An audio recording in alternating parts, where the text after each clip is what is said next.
Hi, I'm Archana Solanki. My team and I are back with a brand new episode of CNBC-TV18 Newsreel. Our cover story is about the important piece of advice from the Reserve Bank of India on the withdrawal of 2000 rupee note. Governor Shaktikanta Das has advised people not to rush to banks, even as the window to exchange or deposit the now withdrawn 2000 rupee notes opens tomorrow. He's urged people to take their time, as there is time till September 30th.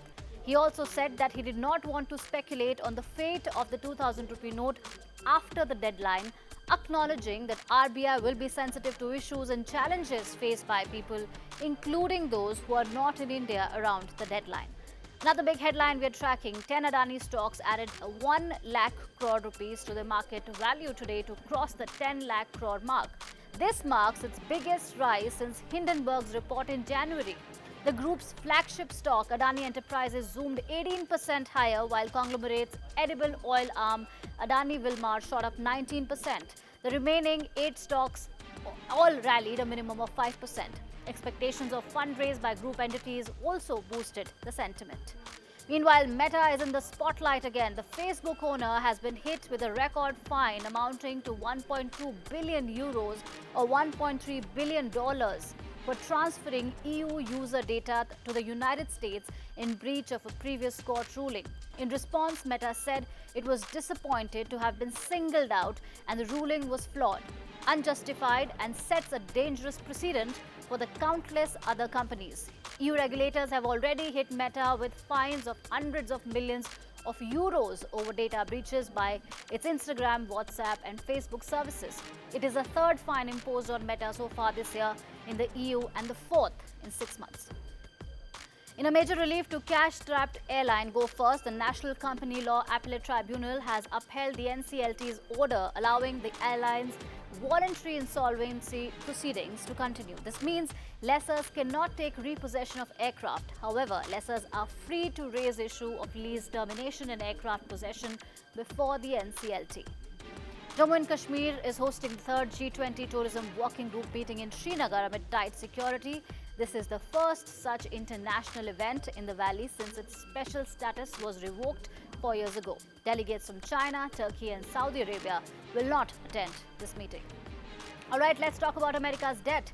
It's a crucial day as US President Joe Biden and House Republican Speaker Kevin McCarthy will meet to discuss the debt ceiling before the make or break June 1 deadline. In simple words, a debt limit is the amount of money that the US government can borrow to meet its financial obligations such as Social Security, salaries of military staff, and Medicare benefits, among others. If the lawmakers are not able to take a decision soon, the world's largest economy could risk defaulting on its debt.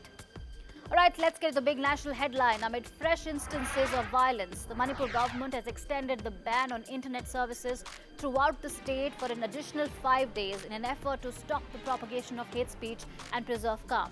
The army and paramilitary forces are on guard after fresh flare-up in capital Imphal. In the first week of May, ethnic conflict erupted in Manipur, killing at least 73 people and uprooting thousands more. The Delhi High Court has issued summons to British broadcaster BBC in a defamation case over its documentary on Prime Minister Narendra Modi that questioned his leadership during the 2002 Gujarat riots. The suit was filed on the basis that the documentary maliciously defamed India. The lawsuit has been filed by a Gujarat-based non-profit Justice on Trial. Tragic piece of news coming in from Bengaluru, where torrential rains that hit the city on Sunday saw several areas dangerously flooding, and this also caused the tragic death of an Infosys employee, Bhanu Rekha, who was trapped in the backseat of a car with her family. The vehicle was submerged in an underpass near KR Circle, just meters away from Vidhan Sabha Assembly. The fire and emergency services personnel saved the 5 other members of the family and the driver, but the techie could not be saved. When was the last time you went for a walk?